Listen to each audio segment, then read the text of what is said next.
Welcome back to the 10-second runoff powered by Culture Media with your host, Joe Mitchell. Alec Escade back in town, baby. Whoa, let's go. dude. Let's go. We had to do all that. Welcome back, Alec. We missed you. Work trip, man. Producer Magic Mikey Shiaza. We out In here. the back. The I didn't guy. realize that Alec Escade. No, Yeah, bro. he's back. He's back. Week 4 is in the books, man. We had some crazy, crazy games. Hopefully you got to go to some of them. If you did, hopefully you used code 10-second runoff on SeatGeek. You would have saved $20 on your first purchase. If you didn't, it's all good. Next week, I'm sure you'll go. Use that code. Save some money. For sure. That's code 10-second runoff, 10-second runoff. Yes. Spell it the right way. Make sure you actually save money. Yeah. We had 6 top 25 matchups last week, and they were exactly... They were interesting. Yeah, exactly as advertised. We'll get there when we get there. Let's start off with Georgia. Georgia was a 41.5-point favorite over UAB. Did not cover. They won 49-21. Yeah, of course they didn't. I mean, that spread is way too big. Thoughts on them? I mean, 49 points is awesome for Georgia. They were tied 7-7 at one point, so they did give up an early touchdown. Thoughts on them giving up 21 to UAB? I'm really not stressing about it too much, to be honest with you. They gave up 7 in the fourth. So they gave up 14 in that second quarter, and then 7 in the fourth when it was already out of hand. Right. So I'm not stressing about that one. Honestly, the defense has been the highlight of the team up to this point. They have a lot of injuries in the backfield, missing Ladd McConkey still. So I think whenever that all works itself out and starts to come together, the offense is going to be just fine. But even with those issues, they just put up 49 points. So No. This is a team that I'm not worrying about. I know the last 2 weeks you've seen some doubt creep in. They struggled against South Carolina last week, again, giving up 21 to UAB. They're going to be just fine. I agree. Possibly some teams that are creeping closer to them, I'd say. Kind of just with Georgia coming down a little bit in my mind. But I do think they'll be just fine. Again, they're missing their wide receiver 1 still. Yeah. Rouse looked great. Carson Beck, he's getting there. But I think they'll be okay. Yeah, it's interesting to see the switch from UAB to last year to this year. I know we typically just cover the Power 5, specifically ranked teams. But last year, UAB with Dwayne McBride, Right. running it all game, every game, all year. Jacob Zeno threw 51 passes against Georgia. Yeah. They only had their leading rusher only had 10 carries. So, just Something's different. Yeah. little side note Something there. new. But yeah, the moral of the story here, Georgia's going to be just fine. Yeah. Michigan versus Rutgers. Michigan was a 24.5-point favorite. They did cover that. They won 31-7. Pat McAfee on College Game Day took Rutgers to win. Yeah, that's nuts. Just to be fair, too, they didn't cover. It was really, really close. Did they not? No, they won by 24. Yeah, look, I dropped out, man. And- It is and what it- it is. yeah. I didn't stay in And college here we long, are. you know what I'm And here we saying? are. Like, Yeah, but Got 'em on the hook. That's fair. But yeah, man, I don't know about this one. Yeah, who'd you say took them to win? Pat Rutgers? McAfee. Yes, it sure was Pat. Yeah, that was bad. I mean, I saw it a lot on Instagram too, which was interesting. This game was closer than I thought it should have been. This spread I thought was pretty interesting. I thought Michigan was going to absolutely throttle them. Thoughts here?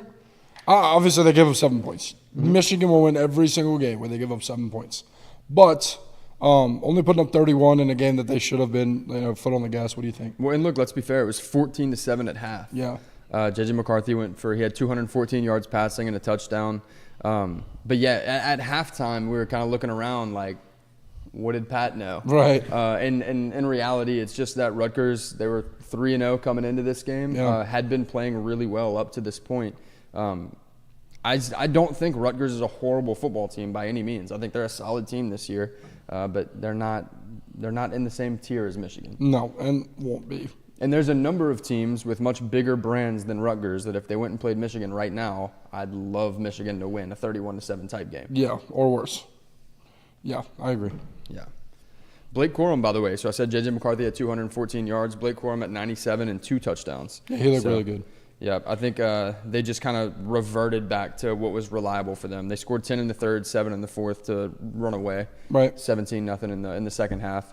But I think that's what you get whenever you're in an elite team playing a good team, right? Or a mediocre team even. Yeah. Like a team that could go get 7 wins this year. Right. I think whenever you see those matchups and it looks tricky in the beginning, like how this team, if they hang around long enough, they might get a chance to win late. Sometimes that's true, but when you're playing those elite teams that make the adjustments in the locker room and come out with a better plan to attack the game, maybe their original strategy wasn't, exactly what needed. Yeah, it wasn't exactly the plan they should have gone with. Those elite teams make the adjustment and come out and, run away 17-0 in the second half. Right. So, again, I don't think Rutgers is a horrible team. They're usually a horrible team. But I think they're better this year, and they're just not Michigan. Like, they don't need to be in the same conversation with Michigan. Agreed. Yeah. I think we have a lot of the same in the next game. I'm not talking about as far as the not in the same conversation, but you have an elite team that played a good team, and you had a lot of the same. They were up at half. Go ahead. So that was Texas at Baylor. Texas was a 14.5-point favorite, won 38-6. Yeah.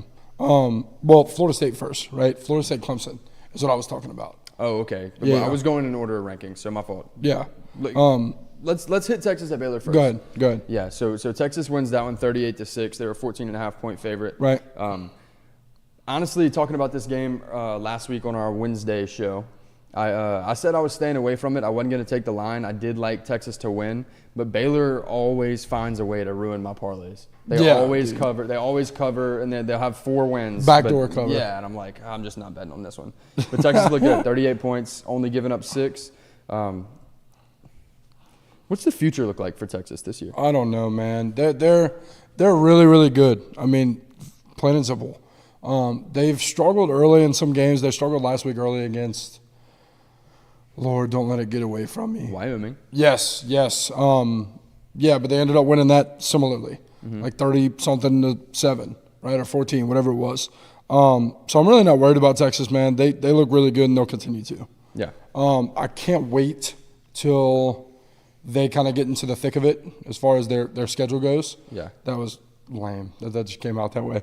But until they get in the thick of their schedule, yeah, man, they're going to keep rolling. Well, the reality is for Texas is their schedule doesn't get much thicker. Right. They're going to have to play Oklahoma. Right. But outside of that game, I mean, there's ESPN's FPI says actually, and this may be interesting to you. Right now, ESPN's FPI says Ohio State has, I believe they say Ohio State is the best shot to get to the playoff. But Oklahoma, regardless of, forget the first spot, Oklahoma's got the second best chances to get to the playoff based off of ESPN's FPI. I don't like that, yeah. I don't like that at all. Meaning they're undefeated up to this point. They have one of the best offenses in the country statistically. And the same way that essentially all that's saying is right now Oklahoma would be favored over Texas based on the FPI. Yeah. And because that's the hardest game on either schedule, and they both have 2 relatively easy schedules the remainder of the way, Oklahoma's got the second best chances. I won't falter on this one at all.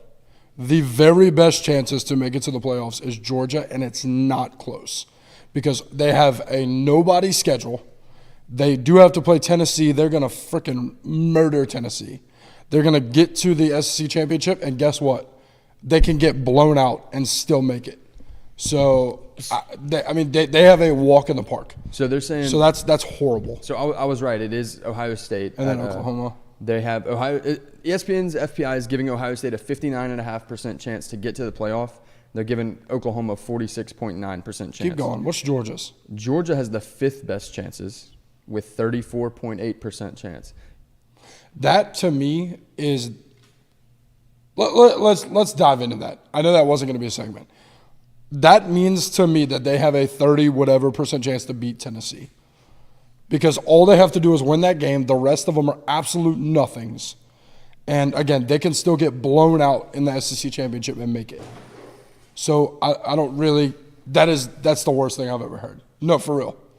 Thoughts? Yeah, I think that's I don't necessarily know because they're not saying that Georgia is a worse team than the teams above them. That's not at all what they're saying. They're just saying that based on the remainder of their schedule, having to play in the SEC championship is more difficult than having to play in the Big 12 championship or the Big 10 championship. I understand, but some of those teams might not make it. The Ohio State one throws me because Yeah. they just beat Notre Dame, and we'll talk about that in a second. But they still have to play Michigan and Penn State. Yeah. Georgia doesn't have to You play. drop one of those games, guess what? You don't make it to the championship. You don't make it to the championship, guess what else? You don't make it to the playoffs. Unless you're Ohio State. And you No, not this year. Not with a great Pac-12, top-heavy Pac-12, not with a top-heavy ACC, Florida State, and not with a top-heavy Big 12. Yeah. You don't make it unless you make a championship game. So to me, bro, But that's your opinion. but all things considered, that's horrible because there will be a Big 10 team, true or false. Now they could go 12-0 and make it, yeah. But if not, if they lose will one be of a Big those, Ten team, if they yes. lose one of those, one of the other two's in. ACC will have a representative because Florida State's done at this point. They don't really play another game. They very well. Florida could catch them in the last game of the year, but outside of that, I really think they got a great shot. Yeah, to go undefeated. Same with Texas, right? Or Oklahoma, for that matter. And then the SEC is going to have somebody, and we're not even talking about the Pac-12. Like, there's just no shot, bro. Yeah, That to me is like horrendous. I think the Pac-12 is going to beat each other up. I honestly said that I liked Washington out of the Pac-12. I think they had a good shot to make it, but I think you were on to something with Oregon. I think so too. I think they're one of the best teams in the country. We'll get there though. We'll get there. You want to talk about Florida Dude, State? I am so mad about that list. We could jump off a bit, and I promise that wasn't prepared. That is horrible, bro. Because Georgia has make the list. I know Georgia has an absolute walk in the park to the playoffs. Because all they have to do is make it to the SEC championship. I'd give them a 90% chance to do that. They can even lose that game and be just fine. That is so bad. But you need to think about it this way too. Is previously they were saying Georgia still got to go beat Tennessee. They're going to Tennessee. Well, then Florida beat Tennessee. Okay, so that lowered the importance of that game a little bit. But Florida's in the SEC East. Florida, we saw what Florida did to Tennessee. I think that raised the importance of that game. So I don't think it hurt their schedule. Either way, I mean, they're going to be 10-point favorites against everybody. Ohio State is effing not. Like, that's incredible. Yeah. They might not be favored in every game, much less. So, yeah, that's let's move on. Yeah. Okay, so Florida State at Clemson. Florida State was a 2.5-point favorite. They covered, but it took overtime to do it. Yeah, overtime was crazy, bro. 31-24, by the way. Yeah. Overtime was crazy. Okay, I got to adjust this because I was laughing with my buddies the other day. Every announcer says Travis Jordan. Have you ever noticed that, or am I coming out of left No, field? I with have this one? noticed that. I've heard like 5 or 6 different people say Travis Jordan. It's Jordan Travis. Am I crazy? It's because they're thinking of the Travis Scott Jordans. So they're just like that's just what's in their head. That's not why. I don't think that's what they're thinking. I don't think that's it. No. I don't think that's what they're thinking. But yeah, no, I've heard everybody say Travis Jordan, which is so odd. But no, man, the first can of worms I want to open is the Florida State run game, bro. They have supposedly advertised as one of the best backs in the country. Talent-wise, I wouldn't agree, but 25 yards on the day and being their leading rusher at that, that's horrible. That, to me, is why this game stayed so close. Yeah, I mean, Cade Klubnik also had a good day. He was 25 Yeah. for 38, 283 yards, touchdown. I'm not going to say blew it at the end because the whole team contributed to them getting to that spot, but that throw on the last play was terrible. Yeah, it was rough. So, But yeah, regardless, I mean, we could talk about that one throw, but we could also talk about the performance for the entirety of the game. They were up, honestly. They were up early. Yeah. They had a 10-point. They were up 10-0. Got it to 17-7, and then obviously down the stretch, Florida State came back. Again, Johnny Wilson looked great. Keon Coleman looked great. I love that Florida State offense, man. God, that duo, those two are special. Yeah. More specifically, and not to take any away from Wilson, but Keon Coleman, man. Yeah. That dude is bad. He's Yeah. a bad man. Yeah. So, yeah, I agree. How about Will Shipley not being the leading rusher for Clemson? in Yeah, this that's game? odd, man. He caught a bunch of passes. He looked really good. I don't know why they still have him returning kicks, but that's a whole different story. But yeah, no, Pat Maffa. That's odd to me. Phil. What did I say? Pat. Phil Maffa. Yeah. But yeah, so that's odd to me. Here's my kind of problem, man. Clemson. This was Clemson's game to throw. Like, they had it. I mean, I literally was just scrolling through the little bar graph thing. At some point, ESPN gave them, but I don't really trust ESPN after what you just said. But ESPN gave them an 86% chance to win in the third quarter. Yeah. That was like their percentage chance to win. And it definitely felt that way. Like literally in my head, and as I was texting you, I'm like, dude, so where does Florida State go after this loss? Like Clemson, to you, was it more Florida State went and got it or Clemson gave it away? I think it's a little bit of both, but I think you have to credit Florida State for the win. I agree. Like, I agree. Florida State had a really good performance in Week 1 versus LSU. They were really tested this week, found a way to win. They were really tested last week, found a way to win. Right. And so we can say, yeah, they were playing Boston College last week, and we can say that Clemson's looked bad up to this point, and they were down 10 on multiple occasions. But at the end of all those statements, you still have to say Florida State went and won those games. Yeah. And the rest of the way, it looks really nice for them. We alluded to that a little bit earlier. It does look really nice. I don't know, man. We had a fumble return touchdown for Clemson. I'm sorry, for Florida State. Like that to me was the entire game. Once they started coming back like that, and then they got that, and it tied it up at 24. That was wraps. I was like, oh, Clemson has no shot anymore. Obviously, it ends up going to overtime, which was kind of crazy. But, yeah, their defense made a stand. I will say that. It looked really, really good. It took them 2 plays to score. And then, again, their defense made a stand on 4th down. So, yeah, credit to them for that. Yeah. Cool. USC at Arizona State. USC is a 35.5-point favorite. They won 42-28. This one was a little bit closer than it should have been. Yeah, did not cover, to be fair, Joe. Did not cover. They didn't, no. But, yeah, I mean, the defense. I mean, we knew USC's defense wasn't all that. It's not going to be all that. And I think I said every tense. Mm-hmm. USC's defense isn't good. And we knew that. Arizona State actually switched quarterbacks mid-game. So that's kind of interesting. But they did that thing on offense. I mean, this game wasn't anything we didn't expect and didn't end up any other way than I expected it to, at least.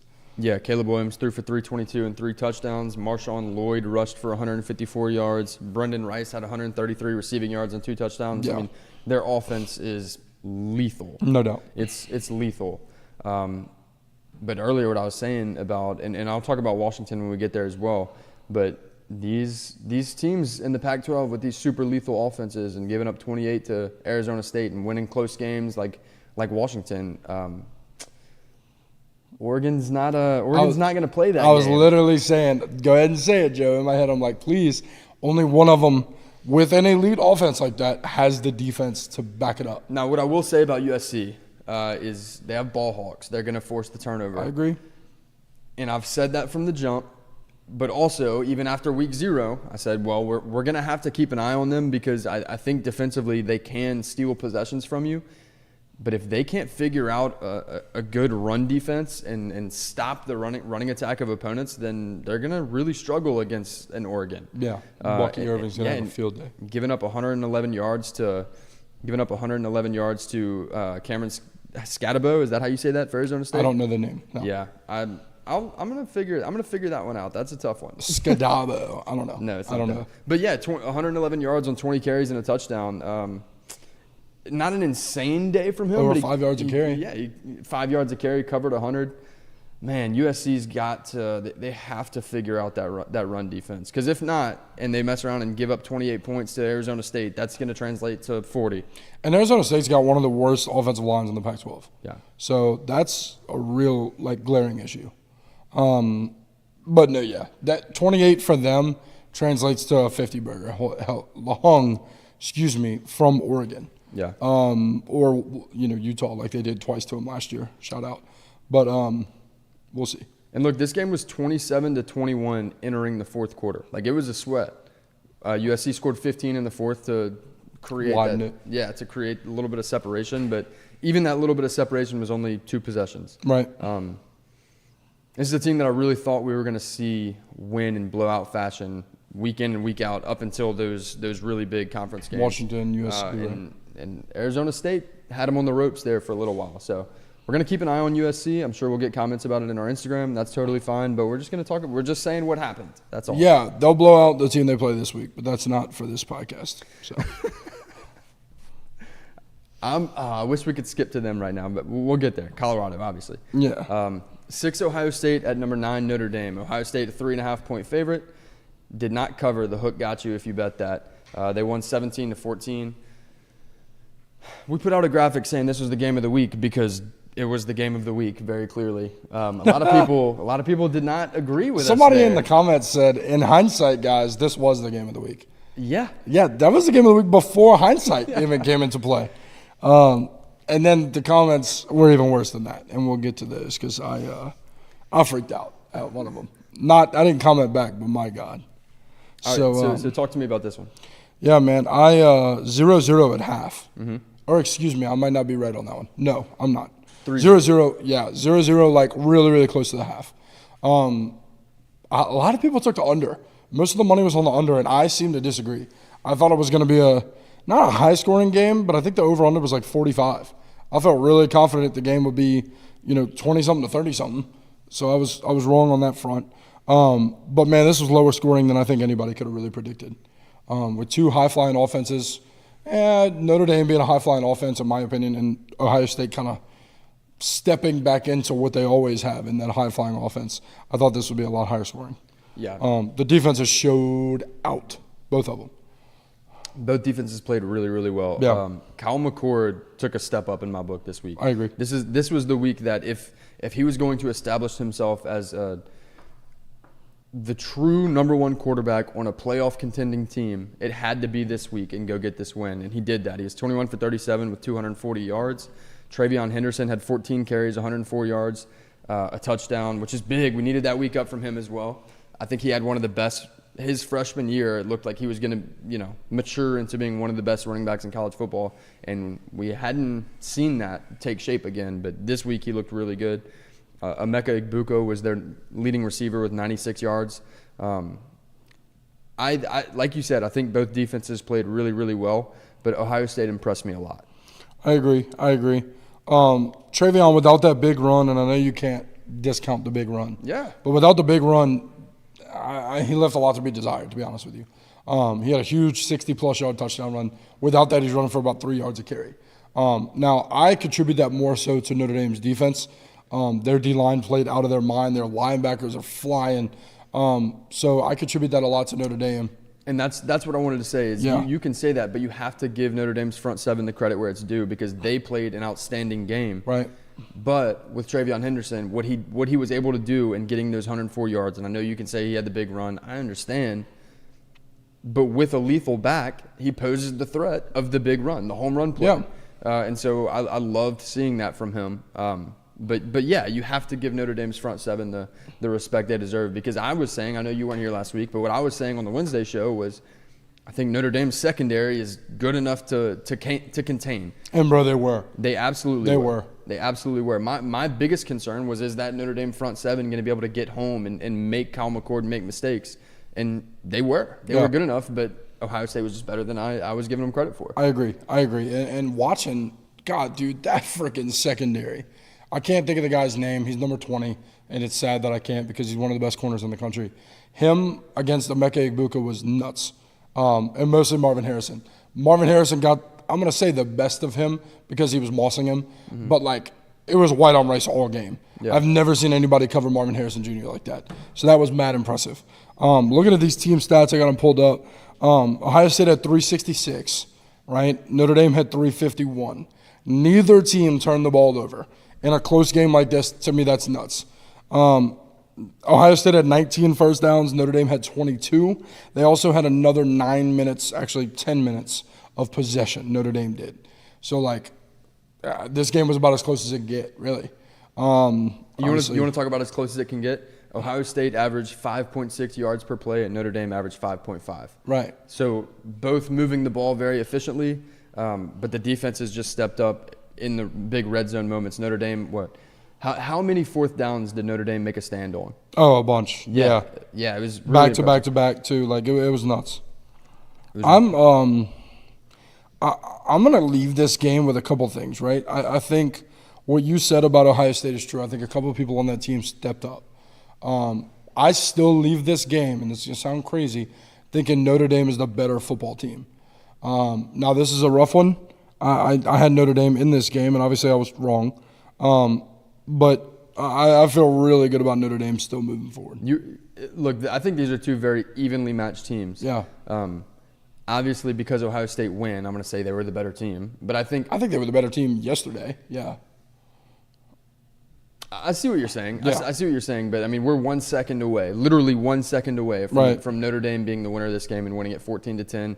And then we'd be saying defensively they held Ohio State with that receiving room and Travion Henderson in the backfield to 10 points in a 60-minute game. But that 1 second was the difference. Right. And now, granted, they still held Ohio State to only 17 points. Right. They just only put up 14. Now let's talk about it, right? We're talking about the last seconds.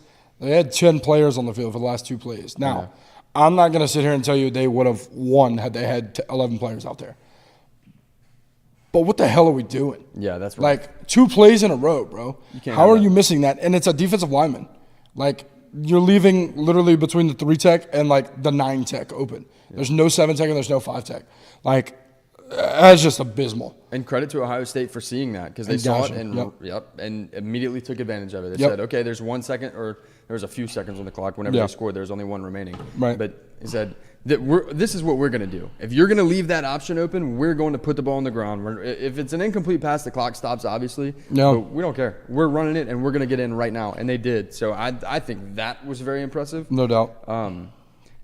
You and I are both really big fans of Sam Hartman. We love his game. He was 17 for 25 with 175 yards passing and a touchdown. Now he didn't cost you. He didn't throw in any interceptions or anything like that. But I think this is going to be better. This is going to be controversial. I believe that Notre Dame has the better defense right now. I agree. I believe Notre Dame has a better defense right now, and I know you may hold the same opinion, but that's going to be controversial.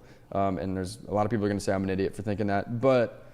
That being said, to see Kyle McCord throw for 240 on Notre Dame's defense and to see Sam Hartman only throw for 175 on Ohio State's is concerning to me. And 2 things. What happened? I think he was a great leader throughout the game. I thought he played really well. But I would have liked to see more production from him. On the flip side, I have not been sold on Kyle McCord, and I have to give him his flowers. I agree. I don't think anybody, to be fair, was sold on Kyle McCord.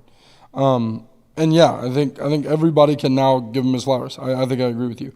And I knew with that receiving core they'd come around. Spoiler alert, I do believe that is now the second best wide receiver core in the country. We talked about that off air, and I'll get there. But, man, I mean, they made him look good, and frankly, he made them look good, which was new this week. Yeah. So I feel great about both of them moving forward. Ohio State impressed me more than I thought they would. I didn't know that this game would even be super close. I thought it would probably be a 2-possession game Notre Dame's way. I still don't know about Ohio State moving forward with the 2 big games. Yeah. But we'll see. So, like you said, Ohio State has 2 big games remaining. They have Michigan and Penn State still to play. So does Notre Dame. They're going to have to play USC and Clemson. I think if they played Clemson earlier in the year, they'd got the best of them pretty handily. But Clemson looks like they just keep getting a little bit better and better as the weeks go on. That could be a tough game for them late. Agreed. All right, let's move on. Penn State versus Iowa. Penn State was a 14.5-point favorite. They won 31-0. So anybody you shut out, definitely including a conference opponent, is incredible. Yeah. Look, I said that if Iowa was going to cover the 14.5, let alone win, they'd have to ride their defense. Their defense would have to step up and be the difference maker in the game. And everything went off the rails. I mean, Iowa didn't score. Penn State put up 31, but even if the defense held them to 15 points, Penn State would have covered because Iowa couldn't get any points on the board. Yeah. We saw a lot of this last week. Saw a lot of this last year. Iowa actually covered their spread, the 28-point spread last week, and I was like, maybe we have to talk about Iowa. Maybe they could give Penn State a run for their money. We both took them to win and to cover, but yeah, man, I'm disappointed in what I saw at Iowa this week. Let's talk about the crazier side of things. They were 3-0 going into this game. Joe, they had as many turnovers as first downs. 4 turnovers, 4 first downs. They had 76 total yards. Yeah. Less than 100 total yards. Their defense didn't look great either. Now, yeah, some may randomly, for whatever reason, argue that, well, dude, they look fine. They only give up 31 to Penn State. Shut up. They had the ball for 45 minutes. Like, it was poor. This is one of the worst offensive performances I've seen in a long time and one of the better defensive games I've seen in a while. So, Cade McNamara only threw the ball 14 times. He didn't have time to do shit else. Yeah. For 42 yards. He was 5 for 14. Again, they turned the ball over 4 times. I mean, this was abysmal in front of 110,000 people too, which is dope. But yeah, this was sad. This was really sad on Iowa's part. Yeah, no doubt. Well, look, Drew Aller had 25 completions or 166 yards on 25 completions and 4 touchdowns. It reminds me a lot of the Ohio State game last year with J.J. McCarthy. Yep, I was waiting for that one. Yeah, but no, he was efficient when he did throw the ball. He only had 12 incompletions. Just didn't move it, didn't stretch the field as much as I would have liked. But who cares when you beat somebody 31-0? Yeah, I think he played just fine. Katron Allen had 72 yards. How about this? Let me just go through the rushing stats here. Katron Allen had 72 yards. These names kill me, man. You know who I'm talking about. Prabula, maybe? I struggle. There's lots of players in college football. I struggle. He had 55 yards. Nick Singleton had 49. Drew Allar had 22 yards of his own. So everybody was getting involved in the rush game. We had 1, 2, 3, 4, 5, 6, 7, 8, 9 guys catch passes. So this is a Penn State team that we saw find the holes in Iowa's defense. And although they didn't have a ton of yards on the day, they put up 31 points in the process. So really, really impressed with Penn State's offense. And had the ball for 45 freaking minutes. And defense, for that matter. Yeah. So, all right, we can move on here. Let's go to Washington versus Cal. Washington was a 20.5-point favorite. They won 59-32. What? Did they cover? I'm not doing the math in my head right now. No, Okay. They didn't. Did they? Yes, they did. They did, yeah. They covered. They did, man. They did cover. Yeah, they covered, you know. Now, you said earlier that Ohio State had the second best wide receiver core in the country. Yeah, behind only Washington. Holy crap. I mean, they have 3 people that would be wide receiver ones anywhere else other than, Ohio State. So, Maybe USC. Brennan Rice is really, really good. Yeah, I mean, there's other – Malik Neighbors is great. You know, there's other great receivers. So but, that was a bad take or what? Yeah, dude. But it wasn't supposed to be a freaking on Mount Sinai and carved in rock, right? Right. But at the same time, all 3 of their receivers are wide receiver ones. They're really freaking good. Yeah, man. Washington's offense might be it's the best offense in the country. Washington has the best offense in the country. And so watching them week in and week out, brother, it's like freaking going to church. Yeah. Take of that what you will. I don't know where I was going with that one. It's really fun to watch, though. It's really fun to watch. Yeah, all year, specifically, I'm going to stay on the wide receiver point here. Yeah. All year we've been talking about Roma Dunes and Jalen McMillan. And not even all this year. We're talking about them last year. Yeah. Well, Jalen Polk had 127 yards receiving and 2 touchdowns. Their leading So they receiver. have options all over the field, like you were saying. Michael Penix Jr. with 304 yards passing, 4 touchdowns. He did throw a pick, but I feel like that's okay if you throw 3 more touchdowns than you do picks. Yeah, every time. Every coach will tell you they'll take that one. Do you have any holes in their offense specifically? We'll start there. Yes. So specifically there's a couple teams on the remainder of their schedule that are going to try and control time of possession on them, which I don't think is a huge concern with Washington because they can score so quickly and have so many options in the pass game. But I think for them to take a step up and really come out of the Pac-12 as the champion with a chance for the playoffs, they have to improve their rushing attack. Yeah, they had 45 at half. Points? Mm-hmm. Yes. Okay. But I'm talking about, but also. But you want to compare them to the best of the best. But they're playing Cal. Yeah. And specifically when I'm looking at matchup-wise, I'd say, and I'm going to go back to Oregon just because that's the team that you picked to win the Pac-12. But in a game against Oregon where they have 2 or 3 guys in their backfield that can, like you were talking about Washington's receiver room, Oregon's got that in the run game as well. Yeah. So they have a couple different guys who can go out there and give you a 100-yard day. Washington doesn't necessarily have that. No. They have a great O-line in terms of pass protection, but in terms of running the ball and moving, getting a good push on the O-line, They just don't have that. I don't think they're going to be able to compete in that regard. They're going to have to go out and put up 59 or 60 points against Oregon to win. How do you feel about their defense, though, taking 3 turnovers? Love that. Love that you can go out there and force 3 turnovers, but in the process, you still gave up 32. And look, whenever you and 500 yards. And look, whenever you put up 59 points, and cover a 20.5 point spread, does it matter in that game? Not necessarily, but looking forward at the rest of your schedule and the teams you have to play, that matters. Yeah, and I will say, like, the time of possession was dead even. Yeah. Washington had it for 20 more seconds. It was 29 minutes and 50 seconds to 30 minutes and 10 seconds. Yeah. Dead even. Cal had more first downs, more total, or almost as many total yards. They gave up 500 yards. Cal had 502 yards. Now, that's also partially because the first 2 touchdowns of the game that Washington scored were on special teams and on defense in reverse order. On defense and on special teams. Yeah. So that doesn't help their case. They didn't get on offense until freaking 5 minutes left in the they didn't get on offense till end of the first quarter. Yeah. So I get it on that front. But that contributes a lot to that. I do too. And look, just to be fair to Washington, because look, I picked Washington to win the Pac-12. Like, You still feel okay about that? I do. I still feel okay about it. There's those things that I pointed out. I want to see those improve if I think that's going to hit. Right. Oregon's going to be a hard team to beat, as is USC, but I think Washington matches up well. Yeah.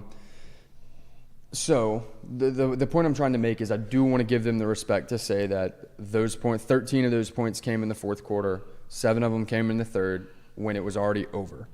Right? Yeah. It was already over. It was over at half. Yeah, it was 45-12. So that's garbage time at that point. And I know it's an entire half of football, but it was an entire half of garbage time. Of garbage time. Yeah. So give them that respect and have some grace for that. But at the end of the day, whenever you face those teams that are going to give you a run for your money offensively, you can't give up 32 points. No. Now, scoring on defense, forcing 3 turnovers, great. And special teams. Love it. Yeah, man. Their receiving core is so crazy. Because to me, it's like they have 3 wide receiver ones on their team even. Yeah. Romo Dunge, Jalen McMillan, and Jalen Polk are all nuts. Yeah. Obviously, Michael Penix Jr. is a lot of the same. Is he your Heisman frontrunner right now? It's hard. I mean, you have to have him in the conversation. It's hard to he's got to be mine right now. Yeah, he has to be in the conversation. Yeah, it's either him or Caleb, and he's got to be mine right now. He's had a better year so far. So, yeesh. He's done nothing but impress, and I can't wait to keep watching them. They're still not my favorite to win. We're getting to mine. But, yeah, man, I like them a lot. I really do. I think that's going to be a freaking dog match. Yeah. All right, so your favorite to win the Pac-12, Oregon, put on a clinic and absolutely bullied Colorado 42-6. Yeah, I don't think there's any reason to really stay on this game long. I didn't know it would be that bad. I think we both predicted an absolute blowout. But, bro, they looked, just incredible. Yeah. Look, that's the thing is I think Colorado is a much better team than we expected them to be. But nobody expected them to go out and compete for the Pac-12 championship. No. Nobody expected that. We were talking about at the end of last year, or as soon as they hired Deion and we started seeing all the transfers come in, we did a show, and we clipped up a piece where we were talking about, hey, look, this is a team that won one game last year. Is it even crazy to talk about them going to a bowl game? And we were like trying to figure out where those wins would come from. And I think they're doing that. Like, I think they're having a good enough year to find themselves in a bowl at the end of the year. And that is leaps and bounds better than last year, and it's progress. Let's give Deion and Colorado the respect they deserve for what they've done so far.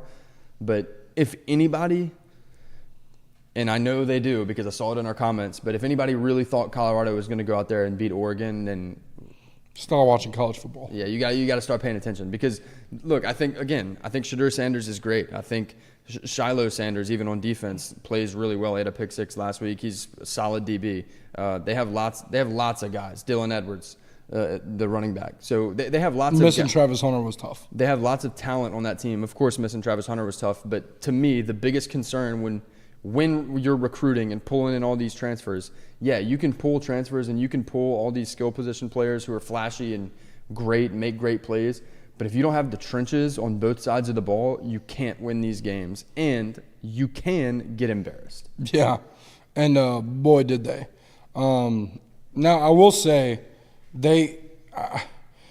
Oregon put on a clinic. I think you alluded to that, and usually that same verbiage. Excuse me. But, this Colorado team is not as bad as that. No. In other words, that Oregon Yeah, team, bro, they're really, really legit. I was waiting for a 35-14, right? That is a freaking stomping. They cover their 21-point spread or at least push, depending on where you bet it. That's what I was looking for.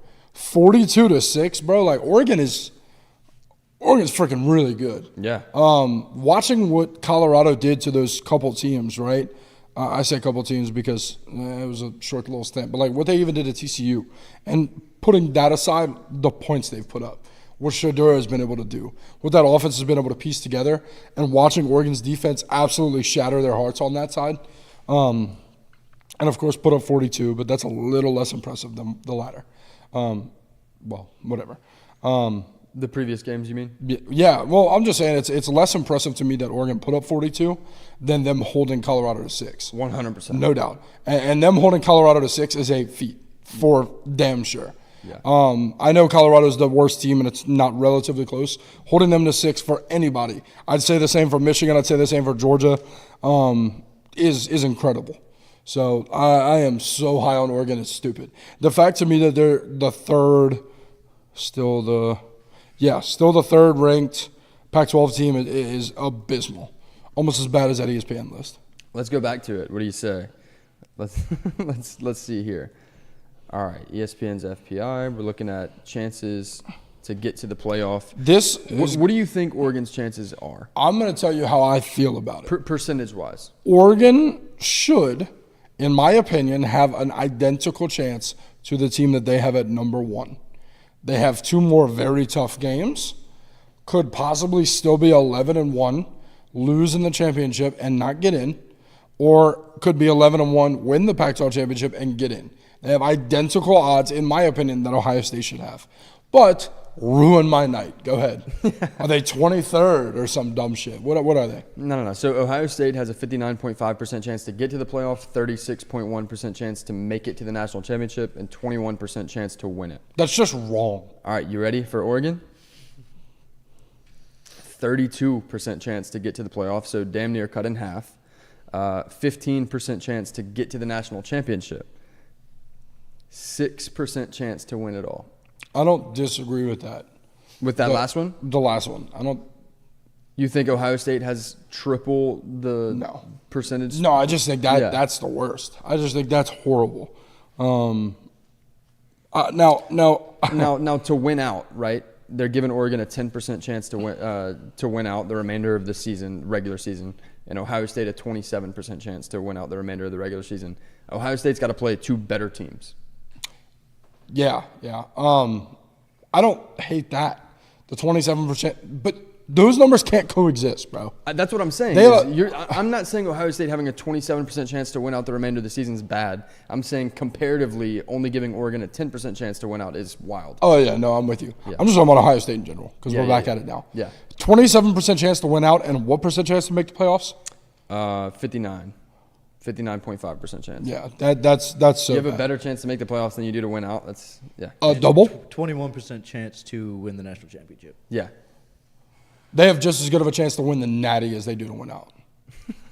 Bro, if you told me to put realistic odds on Georgia going 12-0 this year, I would tell you it's probably about 75%.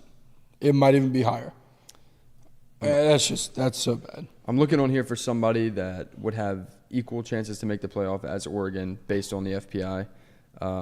You're like Rutgers. No. Florida State. They're saying Oregon and Florida State have that too. You do? I think Florida State has a better shot to make it.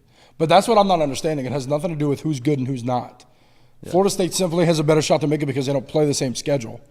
The same reason Ohio State doesn't have as good of a chance, in my opinion, to make it as Georgia, because Georgia doesn't play any effing body. So, we got to stop. Utah played UCLA this weekend. Yeah. Utah was a 4.5-point favorite. This was a low-scoring one. Utah won 14-7. Yeah. Utah is not what they've been. I can easily, very nicely, and on record, go to say that Utah will not win the Pac-12 this year. I don't know that they even have a shot. I love what they're doing, too, with these Pac-12 teams. The country's like, oh, shit, Pac-12's kind of it, right? Like, they got a lot of good quarterbacks, good offenses and stuff, so they put them at 8, 9, 10. Mm-hmm. Like, they literally, 8, 10, 11, excuse me. So they kind of, like, stacked them. Yeah. They're like, yeah, but they're not good as the SEC's best or the Big Ten's best, and there's a couple other, like, I just don't know that that's true. However, with Utah this year, I do feel that way. We saw it kind of with Penn State last year. Like, they got murked in the bowl game. I feel that way and a lot worse even. This game was kind of eye-opening. They were able to cover, but the spread was eye-opening. The fact that you could look at this game and be like, why does Vegas think they're going to win this by 4.5? That's pretty bad, and the game was pretty bad too. They scored 14 points on a UCLA defense. That's really, really bad. Well, UCLA giving up 7's awesome. UCLA's run defense is actually really good, though. Yeah, and it has been.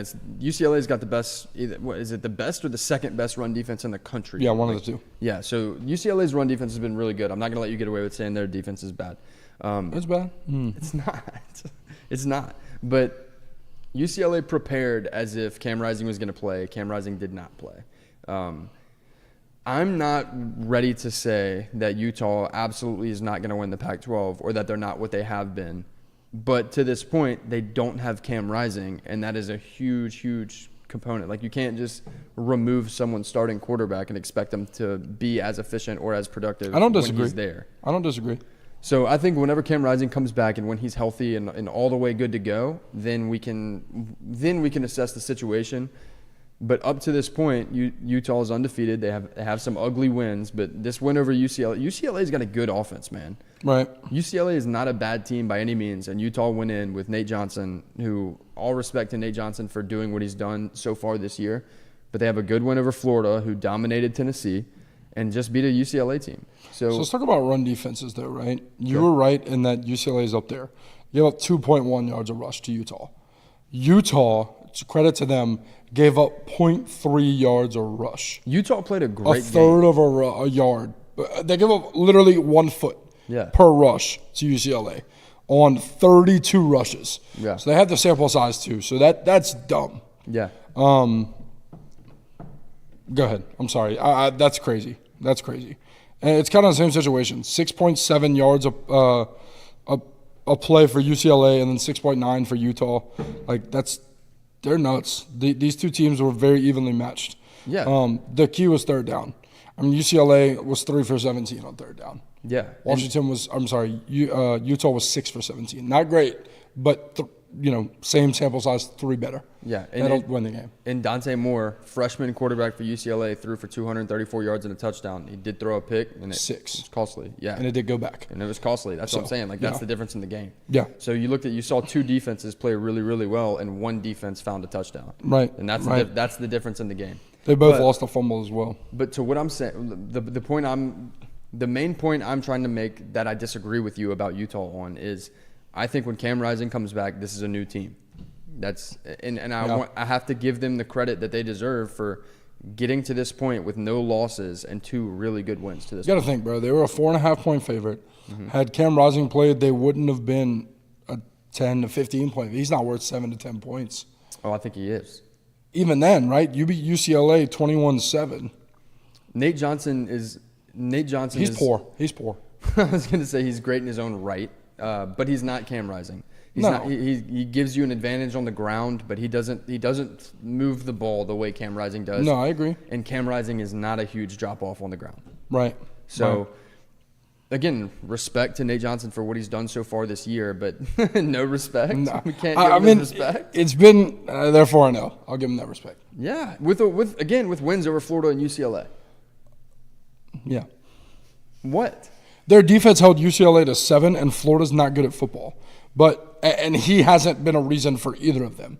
Okay, but they're 4-0. The point I'm making is neither quarterback that's played for them this year has cost you a game. Yeah, Florida beat Charlotte 22-7. And Tennessee. Go ahead and say what they beat Tennessee by. Yeah, they beat Tennessee. Tennessee's not good either. Okay, but We're going to talk in circles. We're going to talk in circles. We're going to talk in disagree circles with on this one. Utah is the fourth best team in the Pac-12. you. Right now, without their starting quarterback, yes. Who are they better than without him? Are they better than USC? Without, no. With Cam Rising? They were last year. I agree. Are they better this year? Well, we haven't seen it yet, but I'm saying that I'm not willing to say that Utah is not, that they can't beat USC with Cam Rising as their quarterback. We saw it last year. I'm with you. However, you're still on record saying Washington's is your favorite to win it. Yeah. You said Oregon's got just as good of a chance, really. You're like, there might be some merit to what Alex said. USC is the higher ranked team, still has the Heisman favorite. And what about Utah? Yeah, so they get Cam Rising and they win this past game, what? So we can go back to my record prediction that we did months ago where I said that this year I do expect USC to beat Utah with Cam Rising, but I think it's going to be a damn good game, and I don't think USC is going to walk in there and beat them by 17. Oh, I agree. Like, I do not think that. But the way you're talking about Utah, it sounds like that's what you think is going to happen. Oh, no, I think they're the fourth best team. I just don't think they have any shot to win the Pac-12 this year. Okay. I don't think they make it to the game. Let's talk about your record prediction. You took Utah to beat USC. Has that changed? I did. Has that changed? Yes. Without Cam Rising. Now, Cam Rising comes back, and what you said is true. Eesh, that's rough. I also took Washington and Oregon to both beat them. So, and I'm sticking to that for sure. Now, let's talk about I have to see Cam Rising first. But Cam Rising is not any of the three quarterbacks at the other schools. Yeah. If Oregon was 4-0 right now, did what they did in those games, without Bo Nix, I think we're in a different conversation. Without Caleb Williams, USC is probably the best team in the country. Yeah. If he's about to come back with what they've done. Cam Rising, great quarterback, not any of those three gentlemen, or Michael Penix, of course, being the other. So that's where I'm missing. Is he good? Yes. Is he way better than his counterpart? Yes, even more so. But he's not. You're not returning a Heisman hopeful.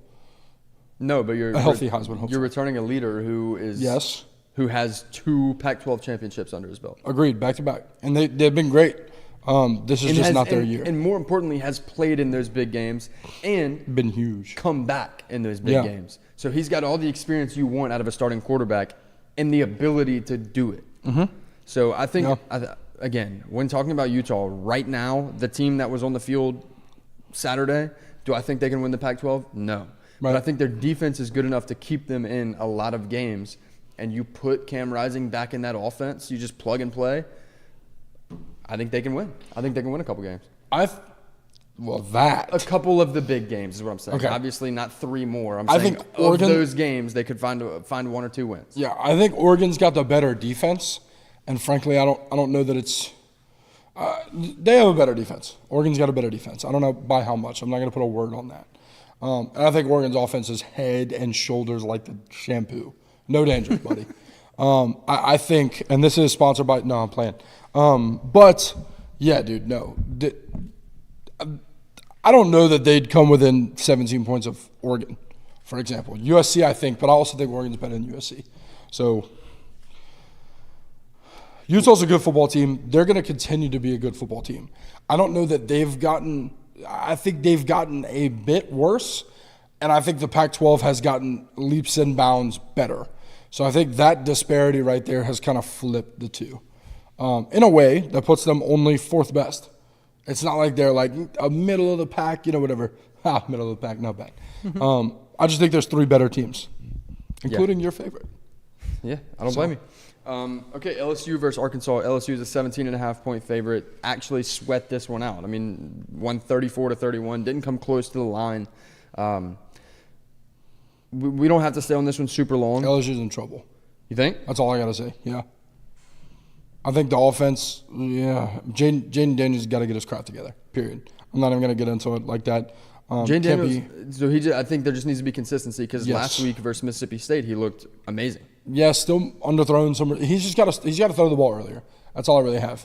There is a underthrown kind of connotation, but if he throws the ball earlier, he's got open receivers that are throwing their hands up. You just got to get it out earlier. That's why he's underthrowing him. He cannot throw it that far physically. So that's kind of all I have on that. They got to get the run game going. Arkansas looked really good. KJ Jefferson's got a freaking cannon on him. Oh yeah. And yeah, I mean their season's over, but we kind of knew that. Arkansas, that is. LSU still got a great shot. They're sitting at the top of the SEC West, but brother, watch out. I felt really good about them as far as Bama, Ole Miss, the field, but it's kind of dwindling as the weeks are going on. Yeah, I don't necessarily blame you. I disagree. I think they're a little safer than you are, or than you're saying they are. I think the 3 toughest SEC West games on their schedule. Honestly, Auburn is playing well too. I don't know. I think I'm gonna just throw in these 4 games. You have Alabama, Ole Miss, Texas A&M, and Auburn still remaining on their schedule. I think there could very easily be 2 losses in there, but there could also easily be 3 wins. So I don't know. I think it could easily be 4 wins. So this is one that I'm really interested to see play, because I think on their best day they can play top 5 football. If they go out and play like they played against Arkansas, against honestly any of those teams, you very easily lose. So I don't know. I need to see the consistency, and I need to see them play at the ability at which they're capable if they're going to win that division. Agreed. I don't know that they've played top 5 football this year. Now, granted, they were playing Mississippi State, but there weren't any holes in that game. No, the first possession versus Mississippi State was rough, but the remainder of the game, offensively and defensively, they held Will Rogers to damn near no yards. Yeah. So I think if they can play that football, they're a much better team than we saw on Saturday. Yes, that's a problem. Inconsistency. But you got to be consistent. Yeah. Okay, so let's talk about the other 2 teams, Alabama and Ole Miss. Alabama was a 7-point favorite. They won 24-10. Ole Miss jumped out to an early lead, not to an early lead, but we're giving Alabama a run for their money. It was close. It never felt like either team was really in control. It felt like they were both in it, and then Alabama just pulled away. Yeah, man, and it was an early lead, to your credit. This was a game that each team was really, really trying just as hard as they could to lose, and Ole Miss was better at what they were trying to do. It was 7-6 at half. Bama looked like shit. I can't even sugarcoat it. Ole Miss looked like shit. I mean, it was bad. Really, really bad. Jackson Dart, bro, I really – you know how, like, there's always that play in the game that you're like, all right, let's get it now. Like, Jackson Dart trucked this Bama defender. Helmet came off the whole 9. Got up and did the whole first down thing. That was the craziest thing I've ever seen. I don't like Jackson Dart all that much, but that was fire. And I was like, they're going to go win this game. And continued to score another 3 points in the game. Yeah. Bama's defense came out. Saban made the adjustments. That's pretty much a constant statement every week. Saban made the adjustments, and they looked really good in the second half. Milroe started stringing things together. I'm still all the way sell on Milroe. Are you buying or selling Milroe at this point? It's a big sell for me. If we're talking about their quarterback room, buy. If you're talking about in the field of college football quarterbacks, sell. What he needs to be to win, yes. Yeah. I agree. He's still he leaves a lot to be desired throwing the football. And decision making. Holy crap. But he looked good in the second half. Their defense kind of came on. But bro, this is an Alabama team that really likes to start slow. I can't sadly really give Ole Miss all that much credit as far as keeping Bama to only 24 and keeping them to 6 before half, because it was Bama's fault. So this game, I don't really get a ton of takeaways. We saw 2 teams that were playing like crap. One played a little bit better than the other and ended up winning by 2 possessions, so credit to them. If we see second half Milroe going forward, right, there's a shot that Bama could really, turn things up, beat Tennessee, possibly play in the SEC championship, so on and so forth.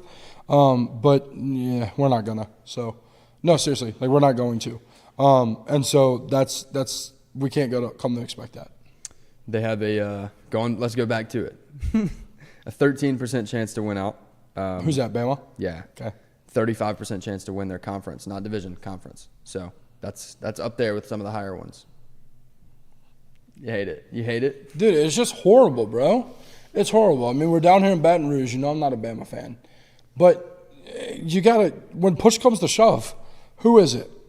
It's LSU and who? Tennessee. They don't get Georgia. Yeah. 13% chance to win out. That gives they still have to play Auburn. That gives them about and A&M. That gives them about a 30% chance to win every game is what they're kind of saying. Like that just doesn't. I hate that. Yeah, I hate that. Yeah. All But right. I'm done with that list. I can't keep just shitting on it, but that's Okay. bad. Oregon State at Washington State. This was one of the games that I thought could be a contender for Game of the Week with Notre Dame and Ohio State. Said in our comment section. Yeah. For no reason. I said it on last week's show. I think Washington State's got one of the best offenses in the country. It just sucks they share a conference with, USC, Washington, Oregon, all of them. But Notice you didn't say Utah. Keep going.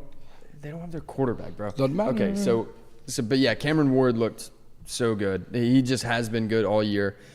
But on the flip side, Oregon State's got one of the best defenses in the Pac-12 and a formidable offense. So Yeah. So I didn't know how this one was going to go. I said on the show I wouldn't have been shocked if Washington State would have won it.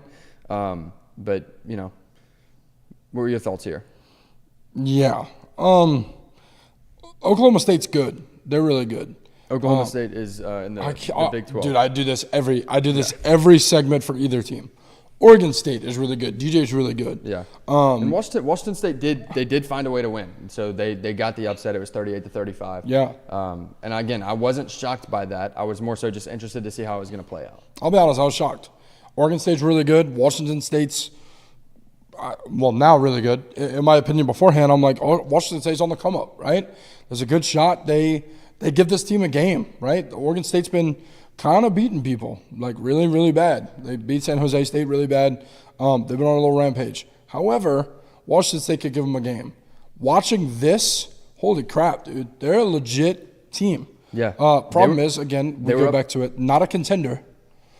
And this comeback was a little bit disturbing. Yeah, they were up. They were up 35-14 going into the fourth, and I was like, damn, this blowing them out. They're doing everything. Yeah, that was surprising to me, and I was shocked. I was texting people. Me and Anthony were watching it at the restaurant, but yeah, we were watching. I was like, oh my god, Washington State's real apparently.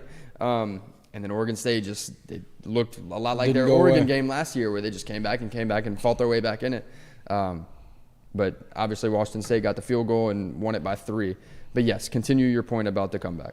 Yeah, they just wouldn't go away. I love that. I love to see that in Oregon State. The problem with both of these teams is that, again, they're overshadowed. They're going to continue to be overshadowed. They are definitely the second tier, unless I want to be a jerk. They're probably the third tier because I'm going to put Utah on, again, not to be crazy or try to be bold. I'm going to put Utah below the other teams. They're probably in that third tier with Colorado, right? I'd kind of like to see both of these teams play Colorado, to be honest with you. I disagree with that. These teams are better than Colorado. I don't disagree with that. I'm kind of with you, but I don't think they're a tier better.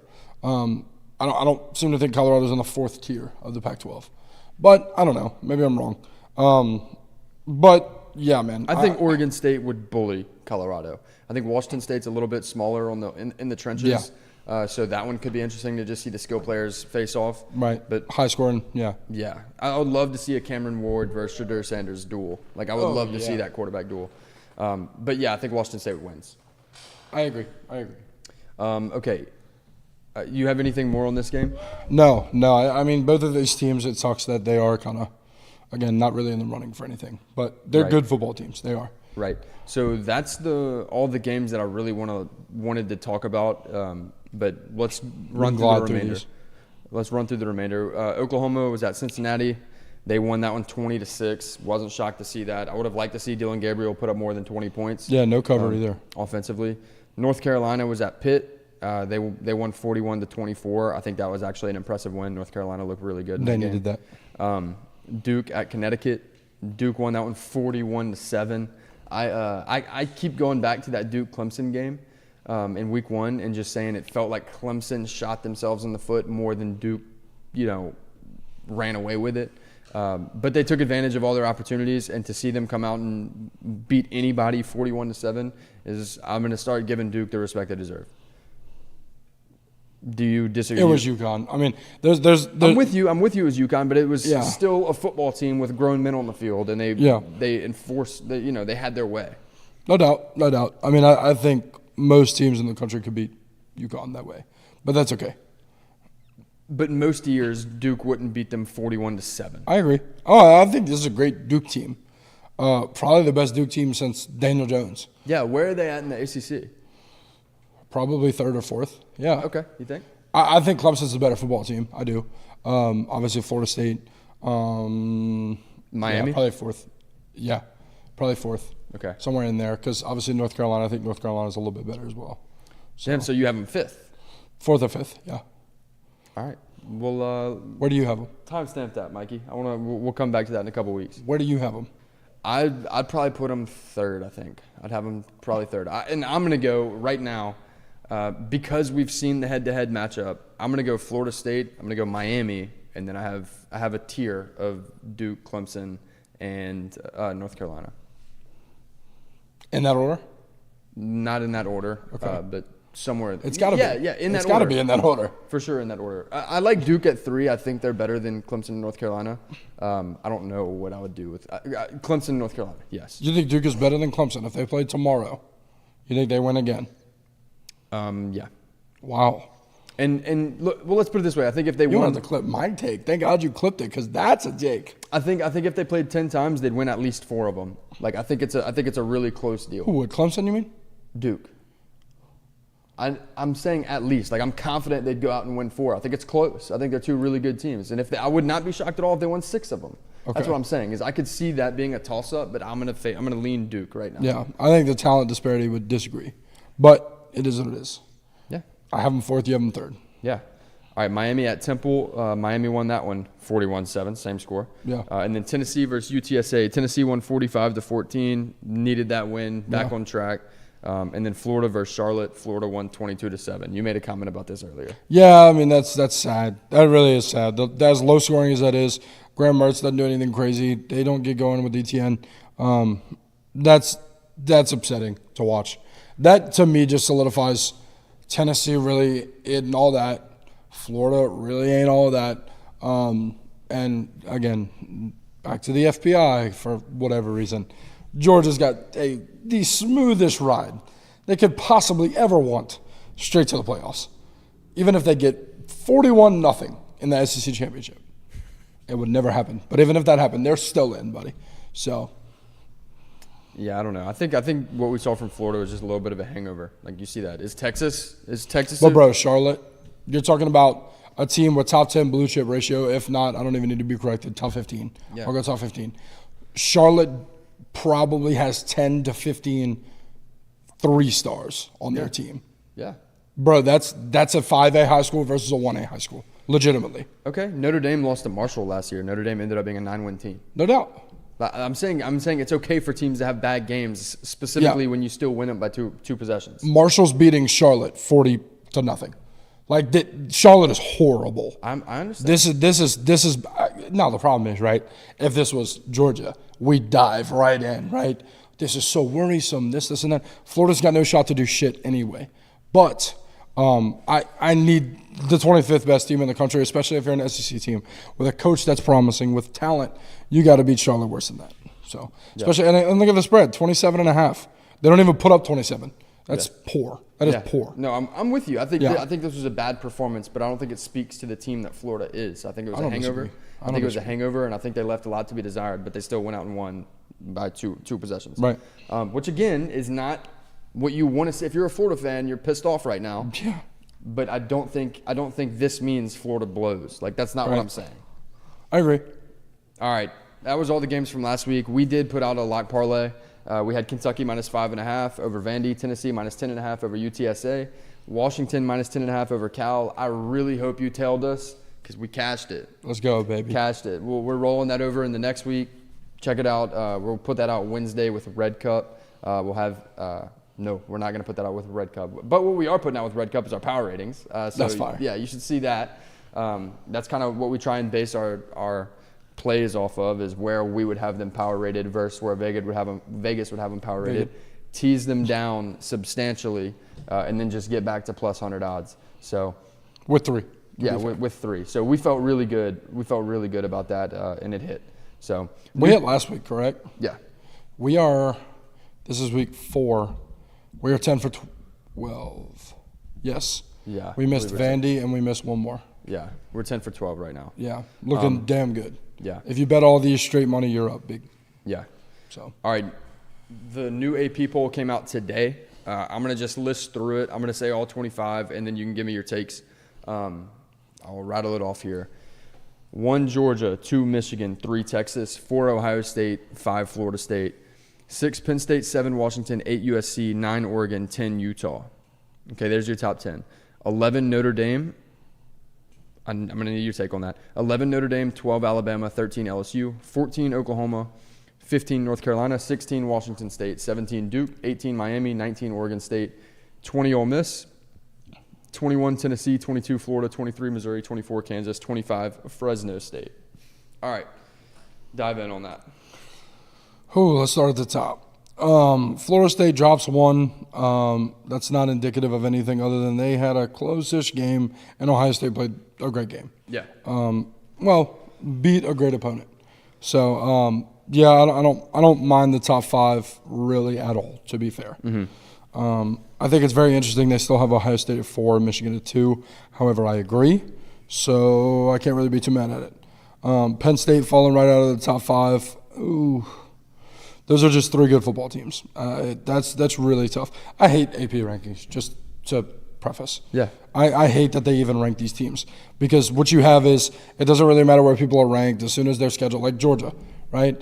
People have Georgia at 1 because of their schedule. No matter how close people play Georgia, they're never going to drop as long as they win because of the past. However, you have teams like LSU that won, Florida State that won, that drop because they might have played close with an opponent and so on and so forth. That's bullshit. Seriously, if you're ranking, that's got to be whatever it is anyway. So I hate AP rankings. However, Washington over USC makes a lot of sense to me. I have been screaming this from the rooftops. USC dropping like crazy is nuts to me. Were they 5 or were they 6? They were 5, bro. Yeah. Beat a team by 3 possessions and dropped to 8. Yeah. What is that? Yeah. I mean, I don't know. I love Washington over USC. I do. Again, they're my favorite to win the Pac-12. I like Washington over USC. I know you hate that Washington and USC are over Oregon. Yeah. No, I don't hate that. You don't? I hate that USC is over Oregon. I could see Washington over Oregon. However, I do think Oregon's a better team. I just hate ranking-wise and knowing what the AP is that USC is over Oregon. Yeah. And you see it on my power rankings. And again, this is what made me go to this, but I was wrong a little bit earlier. They go, all of the best teams in the country, they're all elite. Okay. Now let's talk about the Pac-12. And then they're like Washington, USC, Oregon, Utah, literally in order. In order. That's bullshit, bro. That's so dumb because these teams, bro, in my opinion, are not 7, 8, 9, and 10. They're not. And I have them going separate ways even. Mm-hmm.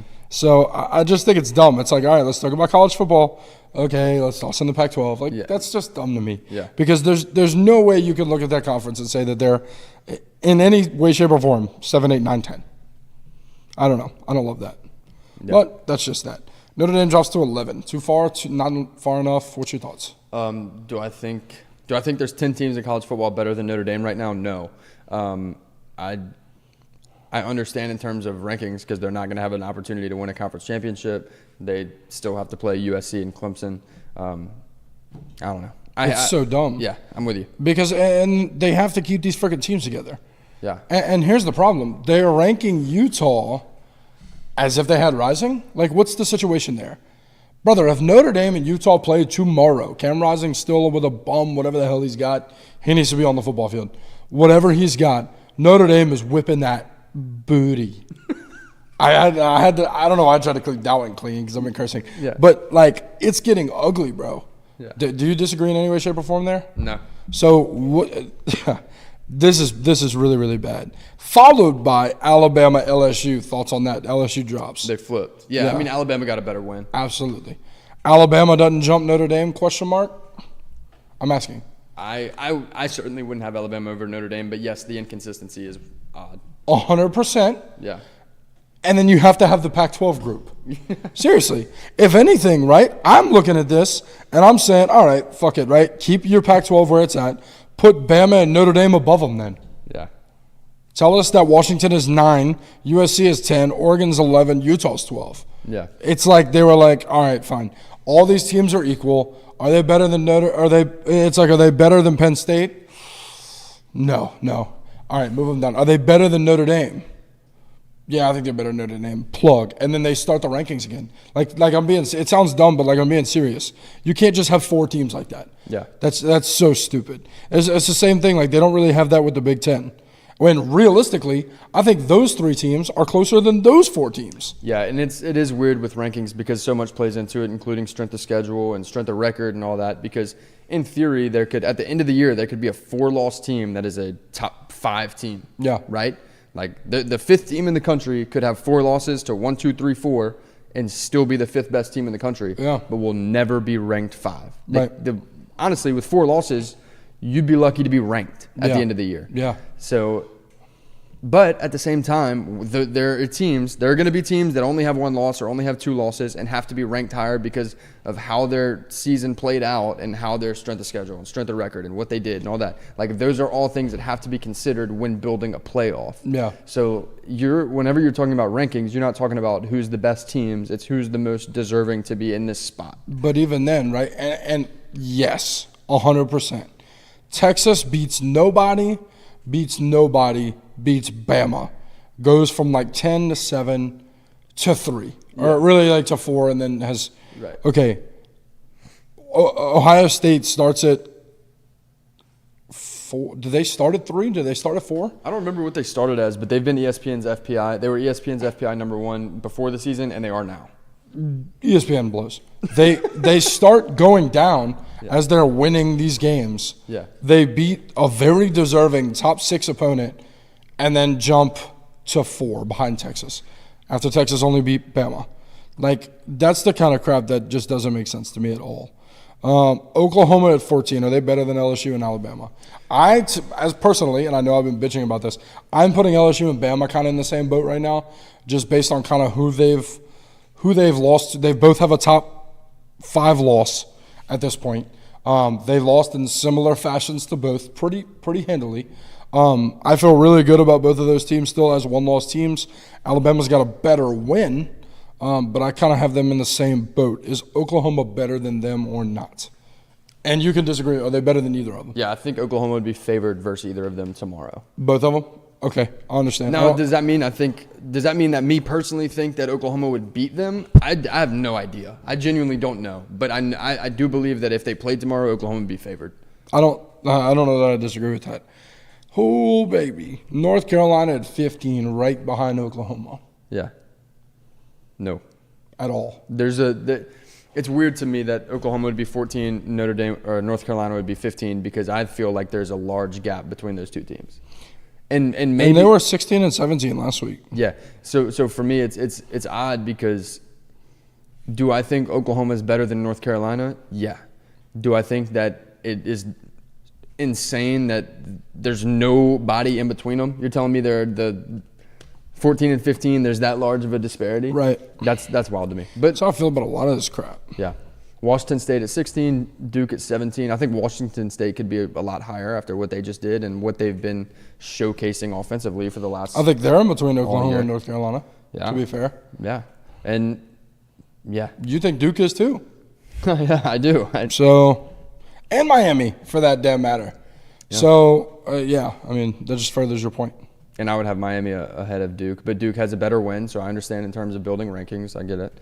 Yeah. It's just I hate the model, but I understand it because I genuinely do hate the model, but I do understand it because they're trying to.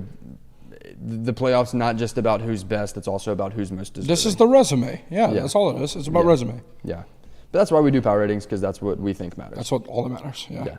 Okay, rounding out the top 25, Ole Miss, Tennessee, Florida, Missouri, 4 SEC teams back to back there, and then Kansas, Fresno State. Yeah, this is. I'm going to leave it here, and I'm done for the night, pretty much. Florida jumping up 3 spots after 22-7 to Charlotte is exactly why the AP poll is an absolute joke. Seriously, you have teams that are dropping because they barely beat 3-0 teams. And you have other teams jumping 3 spots whenever they beat what is Charlotte? Do you have any clue? NAIA? Who knows? Whatever they are, freaking 22-7. They're the Miners, aren't they? That's what they're. That's UTEP. Yes. Charlotte, no. Charlotte's the 49ers. They have. There it is. Yeah. Which are Miners. Yeah. Yeah. Yeah. Look, I think that the I think AP, Missouri is better than Florida. the AP, I'm not going to disagree with you. I think the AP is just a talking point and a placeholder until we get to the committee, because I think the committee actually does a really good job Yeah, I do too. Ooh, for the most part, I agree. for the most part. Fresno State at 25. Yep. Shut up. Go ahead. I didn't say anything. You said it. I know. I'm talking to the AP. Go Yeah. ahead. All right, so that's all we got for this week. But wow, if this is people's first podcast, they're like, that other guy's got a temper. I have no temper, not even a little bit, but that's okay. Yeah. This is all we got for this week. Again, hey, if you're going to the games this week I don't care which team you support or which game you're going to, get tickets. You have friends you want to take, go SeatGeek, 10-second runoff. That's 10 SECOND RUNOF. It's the exact same code as the Instagram tag at the bottom. Two Fs. Exact same code. Exact same code as the Instagram tag in the bottom right of your screen. So go use that, save $20 on your first purchase, and we'd appreciate that. 10-second take. Okay, go ahead. One of our comments from a Tennessee fan, I'm not going to say his name because we didn't ask permission, is a Tennessee fan. We've had a lot of conversations with him about Tennessee. Exclaimed in our comment section that Jalen Milroe is, quote, 10 times better than Sam Hartman. Give me your opinion. No. Thank you guys for watching. Subscribe. See y'all.